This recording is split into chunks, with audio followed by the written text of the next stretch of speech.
नमस्कार दोस्तों, स्वागत है संवेदना सीरीज के अंतिम भाग 5 में। अगर आपने भाग 4 देखा है तो आपको याद होगा, हमने अहंकार का भ्रम टूटते देखा, अनित्य, दुख, अनात्म का गहरा बोध, चेतन अवचेतन की दीवार गिरना और निर्वाण की शाश्वत शांति का साक्षात्कार किया। अगर भाग 4 नहीं देखा, जरूर देखें। लिंक ऊपर आई बटन और डिस्क्रिप्शन में मिल जाएगा। ये पूरी सीरीज 5 भागों में थी और आज ये इस सीरीज का अंतिम भाग है। आज के अंतिम भाग 5 में पूर्ण मुक्ति को समझेंगे। आश्रव या विकारों का बहाव बनाम अनाश्रव या पूर्ण शुद्धि। विपश्यना से विकारों का नशा कैसे टूटता है। प्रतीत्य समुत्पाद का सार्वभौमिक नियम, जैसा कारण वैसा फल। संप्रदाय से परे सनातन धर्म, चित्त शुद्धि ही सच्चा मंगल। और व्यक्तिगत और सामाजिक कल्याण। ये भाग संवेदना सीरीज का सार है। अगर दुखों से नितांत छुटकारा चाहते हैं तो अंत तक देखें। चलिए इस मुक्ति की यात्रा को पूरा करते हैं। नमस्कार दोस्तों, संप्रज्ञान चैनल पर आपका स्वागत है। स्रव कहते हैं बहने को। आश्रव का अर्थ हुआ बहाव। नासूर में से जो द्रव सतत बहता रहता है उसे आश्रव कहते हैं। चित्तधारा में विकारों की जो गंदगी बहती है वह भी न आसुर के फोड़े की पीप जैसी ही है, इसीलिए आश्रव कहलाती है। मन मैला हो तो उसमें आश्रव बहता है। आश्रव बहता है तो मन और मैला होता है। मैला मन दुखी होता है, अतः साश्रव व्यक्ति दुखी है। अनाश्रव दुख विमुक्त को कहते हैं। आश्रव हमें दुखी बनाता है तो भी हम बार बार मन में आश्रवों का प्रजनन करते रहते हैं और दुखी होते रहते हैं। मानो आश्रव जगाने और दुखी रहने का हमें एक व्यसन लग गया। मानो हम पर आश्रव का एक नशा छा गया। सचमुच आश्रवों का अपना एक नशा ही होता है। इसीलिए नशीले पदार्थ के अर्थ में भी आश्रव शब्द का प्रयोग होता है। काम, क्रोध आदि विकारों का कितना गहरा नशा छा जाता है। बुद्धि के स्तर पर खूब समझते हैं यह विकार हानिकारक हैं, दुखजनक हैं, पर फिर भी उन्हें जगाते ही रहते हैं। चाहते हुए भी इनसे बाहर नहीं निकल पाते। यह नशा ही है, व्यसन ही है, बहुत गहरा व्यसन है। यह नशा, यह व्यसन मादक पदार्थों के नशे व्यसन जैसा है, परंतु मात्रा में उससे अधिक गहरा है। शराबी हो या गज्जेड़ी भोंगेड़ी, अफीमची हो या चिलमची चरसची, वह बेचारा अपने व्यसन से कितना व्याकुल रहता है। ऐसी ही व्याकुलता मनोविकारों के नशेबाज किसी साश्रव की होती है। मादक पदार्थों का कोई कोई नशेबाज अपने मनोबल से कदाचित इस व्यसन से मुक्त भी हो जाए, परंतु इन मानसिक आश्रवों का नशेबाज इस व्यसन से मुक्त हो सके, यह अत्यंत कठिन काम है। कोई व्यक्ति एक वैज्ञानिक की तरह कठोर परिश्रम करके अपनी समझदारी से सच्चाई का अनुसंधान करके अनाश्रव होने का कोई मार्ग ढूंढ लेता है, कोई विधि ढूंढ लेता है और उसके द्वारा स्वयं अपने आप को अनाश्रव बना लेता है। ऐसा ही व्यक्ति शुद्ध, बुद्ध, जीवन मुक्त अरहंत कहलाता है। ऐसा मुक्त व्यक्ति अत्यंत करुणचित्त से आम्रवों में अनुरक्त दुखियारे लोगों को आश्रव मुक्त होने के लिए वही मार्ग प्रदर्शित करता है जिस पर चलकर वह स्वयं मुक्त हो सका। यही है वह विपश्यना विधि जिसे कोई अनाश्रव लोक कल्याण के लिए प्रकट करता है। सारी अंध दार्शनिक मान्यताओं को एक ओर रखकर कोई व्यक्ति जब इस विपश्यना विधि का अभ्यास करना शुरू करता है तो एक शोध वैज्ञानिक की तरह सत्य का अनुसंधान शुरू करता है। आजकल का सत्यान्वेषी वैज्ञानिक अधिकांशतः बाहर की ही किसी सच्चाई का अनुसंधान करता है और बाहर के ही किन्हीं उपकरणों के आधार पर करता है, परंतु अनाश्रव होने की विपश्यना विधि का वैज्ञानिक अन्वेषक किसी बाहरी वस्तु का अनुसंधान करने की बजाय अपने भीतर की सच्चाई का अनुसंधान करता है। किन्हीं बाह्य उपकरणों के सहारे अनुसंधान करने की बजाय स्वयं अपनी प्रत्यक्ष अनुभूति का सहारा लेकर अनुसंधान करता है। अनुसंधान करने के लिए उसे अपने 3.5 हाथ की काया के भीतर शरीर और चित्त का मिला जुला क्षेत्र प्राप्त होता है। अनुभूतिजन्य यथाभूत सच्चाइयों को देखते देखते वह ऐसी अवस्था पर जा पहुंचता है जहां उसे स्पष्ट अनुभव होता है कि जैसे ही चित्तधारा पर कोई विकार सवित हुआ, वैसे ही शरीर में भी कोई जीवरसायन बायोकेमिकल प्रतिक्रिया होने लगी शरीर की रक्तवाहिनी धमनियों में कोई एक स्राव रक्त मिश्रित होकर बहने लगा, जिससे कि शरीर में कोई विशेष प्रकार की संवेदना होने लगी। साधक देखता है कि इस आश्रव से जो संवेदना प्रकट हुई वह मन के विकार को बल प्रदान करती है और मन का विकार इस स्रव के बहाव को और उसके द्वारा जागी हुई इस संवेदना को बल प्रदान करने लगता है। यूं यह अन्योन्याश्रित दुष्चक्र चल पड़ता है। इस प्रकार मन का विकार बढ़ता जाता है और हमें देर तक अपने शिकंजे में जकड़े रखता है, अपना गुलाम बनाए रखता है। उदाहरण स्वरूप, काम वासना का जो बहाव मन पर बहना शुरू हुआ, उसी ने भौतिक शरीर पर भी एक स्राव बहाया, जिसने बदले में काम वासना के स्वभाव को और पुष्ट करना शुरू किया। धीरे धीरे मन इस कामाश्रव के प्रति इस कदर आसक्त हो गया कि उसकी यह आसक्ति तोड़नी कठिन से कठिनतर होती चली गई। ऐसा व्यक्ति कामाश्रव का गुलाम हो गया, उसे कामाश्रव का व्यसन लग गया। ठीक यही बात क्रोध, भय, अहंकार आदि अन्य विकारों की भी है। सामान्य व्यक्ति जानता ही नहीं कि मन पर जागा हुआ हर विकार शरीर पर एक जीव रासायनिक प्रतिक्रिया शुरू कर देता है, जिससे उस विकार का संवर्धन होने लगता है। हर विकार चित्त की समता को नष्ट करता है, चित्त को व्याकुल बनाता है। उसकी व्याकुलता के उद्गम और संवर्धन के इस क्रम को वह समझता ही नहीं।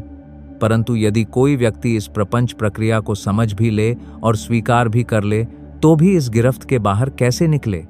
विपश्यना इस प्रपंच की अनुभूति जन्य जानकारी ही नहीं देती, प्रत्युत इस दुष्चक्र को तोड़कर इसके बाहर निकलने की राह भी सुझाती है। शरीर पर प्रकट होने वाली संवेदनाएं ही इस कार्य में सहायक बनती हैं। यह वही जीव रासायनिक संवेदनाएं हैं जिनकी वजह से विकार और विकारजन्य व्याकुलता बढ़ा करती है। अब विपश्यना का होश जागने पर वही संवेदनाएं हमारे मनोविकार और तज्जन्य व्याकुलता को नष्ट करने का उपाय बन जाती हैं। दुष्चक्र को तोड़ने के लिए विपश्यना हमारे शरीर पर होने वाली संवेदनाओं को तटस्थ भाव से देखना सिखाती है। जहां पहले इन्हीं संवेदनाओं ने हमें आसक्त बना दिया था, उनके प्रति भोक्ता भाव प्रबल हो गया था, वहां अब इन्हीं संवेदनाओं को तटस्थ भाव से देखने का अभ्यास शुरू हो जाता है। सफलता असफलता के उतार चढ़ाव में से गुजरता हुआ साधक धीरे धीरे संवेदनाओं की गिरफ्त को दुर्बल करने लगता है। पहले जिन संवेदनाओं के प्रति जागने वाले विकारों की गहरी प्रतिक्रिया मानस पर पत्थर की गहरी लकीर सी बनाया करती थी, वही अब बालू की लकीर सी बनाने लगी और समय पाकर पानी की लकीर बनाकर रह गई। उनका प्रभाव क्षीण हो गया। साधक इस प्रकार उन आश्रवों की आसक्तियों से पूर्णतया मुक्त हो जाता है। विकार नहीं जागते तो आश्रव नहीं जागते, आश्रव नहीं जागते तो मोह मूढ़ता का नशा नहीं जागता। निर्विकार हो जाता है तो अनाश्रव हो जाता है, जीवन मुक्त हो जाता है, सर्वथा दुख मुक्त हो जाता है। हम देखते हैं कि किस प्रकार साधारण नशेबाजों के मदिरा और ब्राउन शुगर के नशे देर सबेर विपश्यना द्वारा दूर हो जाते हैं। हर नशे की अपनी एक विशिष्ट शारीरिक संवेदना होती है। ऊपर ऊपर से यूं लगता है कि इस व्यक्ति को अमुक मादक पदार्थ का व्यसन है, परंतु वास्तविकता यह है कि उसे अमुक प्रकार की शारीरिक संवेदना का व्यसन है। उस व्यसन का शरीर की संवेदना से गहरा संबंध है। हर व्यक्ति जैसे जैसे संवेदनाओं को तटस्थ भाव से देखने का आदी होता जाता है, वैसे वैसे व्यसन की जकड़न ढीली पड़ती है और अंततः व्यसन मुक्त हो जाता है। जैसे मादक पदार्थों का व्यसन, वैसे ही काम, क्रोध, मोह आदि विकारों का व्यसन, उनसे उत्पन्न होने वाले आश्रवों का व्यसन, इन आश्रवों से उत्पन्न होने वाली शारीरिक संवेदनाओं का व्यसन, इन मनोविकारों के व्यसनों का शरीर की संवेदनाओं से गहरा संबंध है। विपश्यना के अभ्यास द्वारा संवेदना के अनित्य स्वभाव को स्वानुभूति द्वारा तटस्थ भाव से देखते देखते इन विकारों की जकड़न ढीली पड़ने लगती है और परिणामतः इन विकारों की पीड़ाओं से मुक्ति मिलने लगती है। इन विकारों से पूरा पूरा मुक्त हो जाने का मार्ग लंबा है, कठिन है, पर असंभव नहीं, असाध्य नहीं। संतोषजनक बात यह है कि संवेदनाओं को देखते देखते इन विकारों की जकड़न जितनी ढीली होती जाती है, साधक स्वयं देखता है कि वह उतना उतना ही मुक्त हुआ जा रहा है। यानी संवेदनाओं को देखने का अभ्यास थोड़ा भी करे तो थोड़ी ही दुख मुक्ति अनुभव करने लगता है। अभ्यास ज्यादा करे, ज्यादा बढ़ाए तो विकारों से होने वाली दुखों की विमुक्ति और अधिक होने लगती है। तब अपने अनुभवों से ही यह विश्वास जागता है कि इस रास्ते पर चलते चलते एक दिन सारे विकारों से छुटकारा पा ही लेंगे, परंतु बड़ी निष्ठा से, लगन से, धैर्य से स्वयं परिश्रम पुरुषार्थ करना होगा। किसी की कृपा से मुक्ति नहीं मिलती। किसी की कृपा इतनी ही बहुत है कि उसने स्वयं जानकर हमें रास्ता बता दिया। अब चलना तो हमारा काम है। जितना जितना चलेंगे उतना उतना लाभान्वित होते ही जाएंगे। आओ, दुख विमुक्ति के इस कल्याणकारी मार्ग पर कदम कदम चलते ही रहें और अपनी स्वस्थि मुक्ति साध लें। अभ्यांतरिक प्रपंच प्रक्रियाओं को बार बार देखते देखते विपश्ची साधक की भावनामयी प्रज्ञा पुष्ट होने लगती है। अब उसके लिए प्रज्ञा केवल श्रुतज्ञान या चिंतनज्ञान नहीं रह जाती। सत्य अनुभूति पर उतरता है तो ही प्रज्ञा भावनामयी प्रज्ञा कहलाती है। ऐसे व्यक्ति को प्रत्यक्ष अनुभूति द्वारा कुदरत का कानून यानी प्रतीत्य समुत्पाद यानी कारण कार्य संबंधी प्रकृति का नियम यानी धर्म खूब समझ में आने लगता है। इसीलिए भावनामयी प्रज्ञा को चाहें तो ऋतंभरा प्रज्ञा भी कह सकते हैं। वह प्रज्ञा जो ऋत के ज्ञान से भरी हो, कुदरत के कानून का ज्ञान धारण किए हुए हो। इस कल्याणकारी प्रज्ञा में साधक जैसे जैसे पुष्ट होता जाता है, वैसे वैसे निकम्मी, निरर्थक तथा हानिकारक दार्शनिक मान्यताओं की जकड़न से, कर्मकांडों के चिपकाव से और संप्रदायवाद, जातिवाद और क्षेत्रवाद के विष से स्वतः मुक्त होता जाता है। जिस सच्चाई को वह स्वयं अपने भीतर देखता है, वही सच्चाई उसे बाहर भी सर्वत्र दिखने लगती है। वह देखता है कि कुदरत का जो कानून, जो ऋत, जो प्रतीत्य समुत्पाद का नियम उस पर लागू होता है, वही सब पर लागू होता है। जैसा भीतर वैसा बाहर, जैसा बाहर वैसा भीतर। नियम नियम है, विधान विधान है, सबके लिए एक समान है। कोई लगाव नहीं, कोई अलगाव नहीं, कोई रुझाव नहीं, कोई दुराव नहीं। किसी निम्न स्तर के राज्य का संवैधानिक नियम किसी जाति विशेष या संप्रदाय विशेष या देश विशेष के लोगों के लिए पक्षपातपूर्ण हो सकता है, परंतु किसी अच्छे राज्य का संवैधानिक नियम सबके लिए एक जैसा होता है। लेकिन नियम एक जैसा हो तो भी उसके पालन में पक्षपात हो सकता है, परंतु विपश्ची साधक देखता है कि प्रकृति के नियम पक्षपात विहीन हैं। वे किसी का लिहाज नहीं करते, किसी को नहीं बख्शते। जो तोड़े सो दंडित, जो पाले सो पुरस्कृत। एक व्यक्ति अपने मन में क्रोध जगाता है, द्वेष दुर्भावना जगाता है, तो प्रकृति उसे तत्काल दंड देती है। मन में जागे हुए उस विकार के साथ साथ ही उसके शरीर में एक प्रकार का जीव रासायनिक स्राव बहने लगता है, जिससे शरीर में जो संवेदना होती है वह उसे बहुत व्याकुल बना देती है। इस प्रक्रिया में कहीं कोई भूल नहीं होती, देर भी नहीं होती। प्रकृति के इस नियम को न समझने के कारण एक नासमझ व्यक्ति उस श्रावजन्य दुखद संवेदना के उत्पन्न होने पर अपने मानसिक विकार बढ़ाने लगता है। उसके मानसिक विकार बढ़ने पर यह श्रावजन्य संवेदना बढ़ने लगती है। ऐसा व्यक्ति देर तक मनोविकार के बहाव में बहता रहता है और परिणामतः देर तक दुखियारा रहता है। जितनी देर विकारों का क्रम चलता रहता है, उतनी देर प्रकृति के विधान के अनुसार दुखी होने का दंड भुगतता ही रहता है।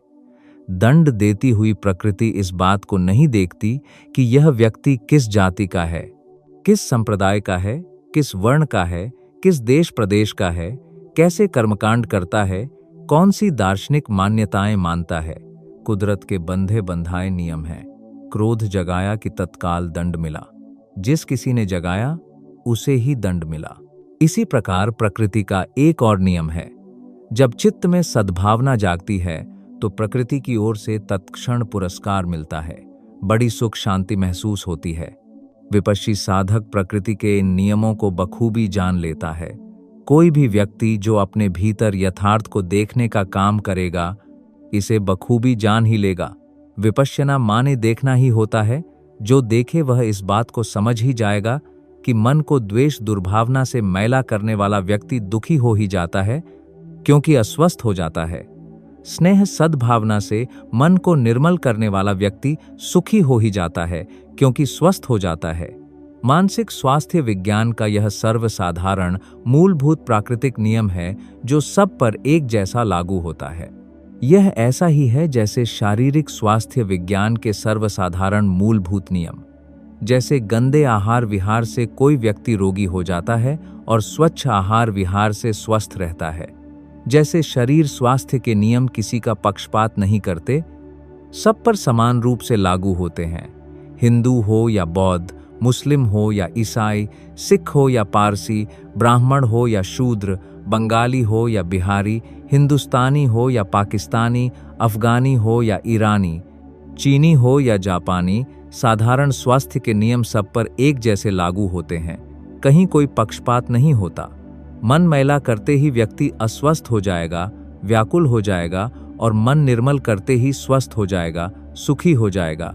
कोई व्यक्ति बाहरी बनाव ठनाव ऐसा रखता है या वैसा, प्रकृति का नियम उस पर लागू होगा ही। कोई दाढ़ी मूंछ रखे या न रखे, कोई लंबे केश रखे या छोटे केश, या सारे केश कटवा ले, कोई इस रंग या इस आकार का वस्त्र पहने अथवा उस रंग या उस आकार का, इस बाहरी दिखावे के कारण प्रकृति उसे नहीं बख्शेगी। मन मैला करेगा तो अस्वस्थ होगा ही, दुखी होगा ही। मन निर्मल रखेगा तो स्वस्थ होगा ही, सुखी होगा ही। इसी प्रकार इस या उस कर्मकांड को करने वाला हो अथवा इस या उस दार्शनिक मान्यता को मानने वाला हो, प्रकृति का नियम तो उसी प्रकार लागू होगा। मन मैला करेगा तो अस्वस्थ होगा ही, दुखी होगा ही। मन निर्मल करेगा तो स्वस्थ होगा ही, सुखी होगा ही। मन में विकार जगाना और अस्वस्थ हो जाना अथवा विकार न जगाना और स्वस्थ रहना किसी जाति विशेष या वर्ण विशेष, संप्रदाय विशेष या किसी देश काल विशेष के व्यक्ति तक सीमित नहीं है। मन का विकारग्रस्त होकर अस्वस्थ हो जाना सर्वसाधारण का रोग है। उसे स्वच्छ करके स्वस्थ हो जाना सर्वसाधारण के लिए शक्य है, उपादेय है, क्योंकि यह सार्वजनीन, सार्वदेशिक, सार्वकालिक नियम है। जैसा बीज होगा वैसा फल होगा, जैसा कारण होगा वैसा परिणाम होगा। प्रकृति का यह अटूट नियम है, यह कानून है। इसे ही धर्म कहते हैं। तभी कहा गया कि कारणों से उत्पन्न परिणाम को देखना, जानना धर्म को देखना जानना है। यो पटिच्चसमुप्पादं पश्यति सो धम्मं पश्यति, यो धम्मं पश्यति सो पटिच्चसमुप्पादं पश्यति। धर्म को देखता जानता है, इसके माने यह नहीं कि बौद्ध धर्म या हिंदू धर्म या जैन धर्म को देखता जानता है, बल्कि सार्वजनीन धर्म को, रीत को देखता जानता है। विपश्ची साधक अपने भीतर इसी प्राकृतिक धर्म का दर्शन करता है। वह देखता है कैसे बाहरी विषय को प्रिय प्रिय मानते ही शरीर में सुखद दुखद संवेदना जागने लगती है। अस्वस्थ मन हो और कुदरत के इस कानून को न समझता हो तो इन्हीं संवेदनाओं के आधार पर प्रतिक्रिया करते हुए अपनी अस्वस्थता बढ़ाने का काम करने लगता है। सुखद संवेदना हो तो उसके प्रति राग पैदा करने लगता है और अपनी समता खो देता है। दुखद संवेदना हो तो उसके प्रति द्वेष जगाने लगता है और अपनी समता खो देता है। ऐसा व्यक्ति सदा अपनी अस्वस्थता बढ़ाता रहता है, अपना दुख बढ़ाता रहता है। विपश्यना द्वारा इस सच्चाई को देखते देखते कोई व्यक्ति अंतर्मन के इस स्वभाव को पलटने का काम करता है। चाहे जिस कारण से, चाहे जैसी संवेदना प्रकट हुई हो, स्वानुभूति द्वारा उसके अनित्य स्वभाव को देखकर न राग जगाता है, न द्वेष जगाता है, तो अस्वस्थ मन को स्वस्थ बनाने लगता है, दुखी मन को सुखी बनाने लगता है। विपश्यना रूपी यह मानसिक कसरत कोई भी कर सकता है और एक जैसा लाभ ले सकता है। किसी संप्रदाय विशेष में दीक्षित होने की आवश्यकता नहीं होती। ठीक वैसे ही जैसे कि विभिन्न प्रकार के आसन और अन्य शारीरिक व्यायाम करके शारीरिक स्वास्थ्य लाभ ले सकता है, उसे किसी संप्रदाय विशेष में दीक्षित होने की आवश्यकता नहीं होती।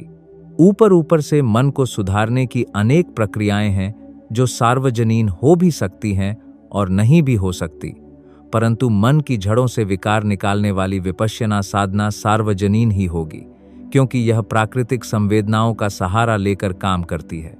यदि व्यक्ति का मन जड़ों तक विकार विमुक्त नहीं हुआ तो वह पूर्णतया स्वस्थ नहीं हुआ, रोग के ऊपरी ऊपरी लक्षणों को दूर करने का ही काम करके रह जाएगा, जड़ों को भूला रहेगा। ऐसा व्यक्ति वस्तुतः निरोगी नहीं, रोगी ही रहेगा। विकारग्रस्त व्यक्ति केवल अपने को ही दुखी नहीं बनाता, औरों को भी दुखी बनाता है।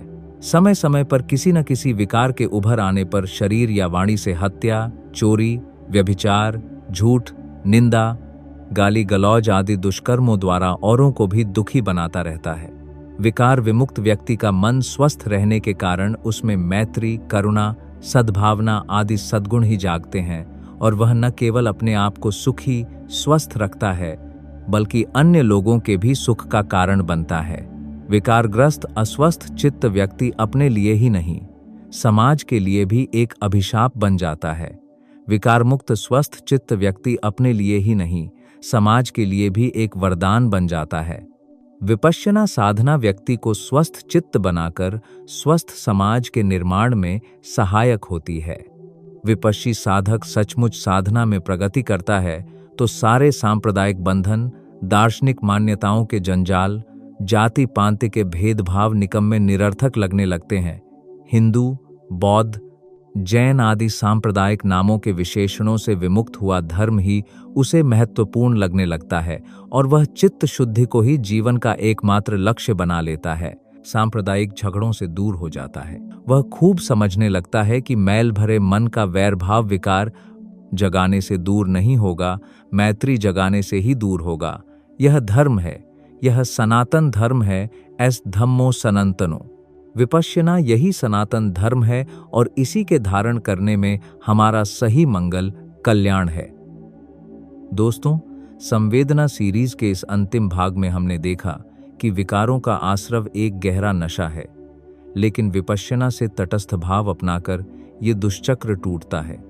संवेदनाएं ही विकार बढ़ाती थीं, अब वही मुक्ति का साधन बनती हैं। प्रतीत्यस्मुत्पाद का सार्वभौमिक नियम, मन मैला तो दुख, निर्मल तो शांति। ये नियम संप्रदाय, जाति, कर्मकांड से परे सभी के लिए एक समान है। विकार मुक्त चित्त व्यक्तिगत सुख ही नहीं, समाज का वरदान बनता है। विपश्यना सनातन धर्म है। चित्त शुद्धि से मैत्री, करुणा, समता होता है। संवेदना सीरीज पूरी हुई। अनित्यता से शुरू, निर्वाण तक। अब अभ्यास की बारी आपकी।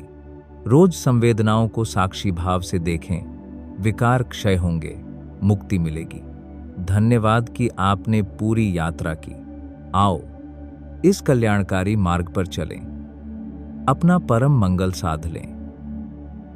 अगर आपको हमारा यह वीडियो पसंद आया और इससे कुछ नया सीखने को मिला तो कृपया इसे लाइक करें, शेयर करें और संप्रज्ञान परिवार का हिस्सा बनने के लिए चैनल को सब्सक्राइब जरूर करें और बेल आइकॉन भी दबा दें ताकि आपको नए वीडियो की जानकारी तुरंत मिल जाए।